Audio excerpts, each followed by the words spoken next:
মহান রব্বুল আলামিন বলছেন, আর তোমাদের কি হলো যে তোমরা আল্লাহর রাস্তায় লড়াই করছো না? অথচ দুর্বল পুরুষ, নারী ও শিশুরা বলছে, হে আমাদের রব, আমাদেরকে বের করুন এই জনপদ থেকে যার অধিবাসীরা জালিম, এবং আমাদের জন্য আপনার পক্ষ থেকে একজন অভিভাবক নির্ধারণ করুন, আর নির্ধারণ করুন আপনার পক্ষ থেকে একজন সাহায্যকারী।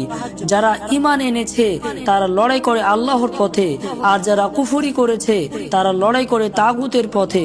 সুতরাং তোমরা লড়াই করো শয়তানের বন্ধুদের বিরুদ্ধে, নিশ্চয়ই শয়তানের চক্রান্ত দুর্বল।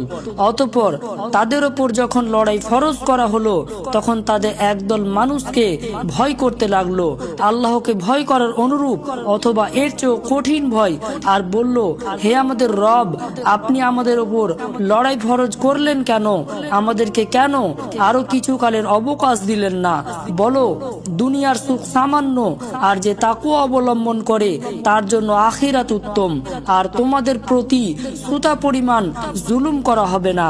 তোমরা যেখানেই থাকো না কেন, মৃত্যু তোমাদের নাগাল পাবে, যদিও তোমরা সুদূরের দুর্গে অবস্থান করো।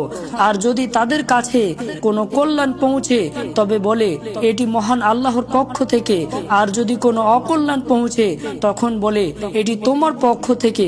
বলো, সবকিছু মহান আল্লাহর পক্ষ থেকে। সুতরাং এই জাতির কি হলো? তারা কেন কোনো কথা বুঝতে চায় না? আপনি কি রাসূলের সহিহ মুসলিম শরীফের সেই সহিহ হাদিসকে অস্বীকার করতে পারবেন, যেখানে তিনি তার পবিত্র জবানে ইরশাদ করেন, নিঃসন্দেহে জান্নাতের দরজাসমূহ তরবারির ছায়াতলে রয়েছে।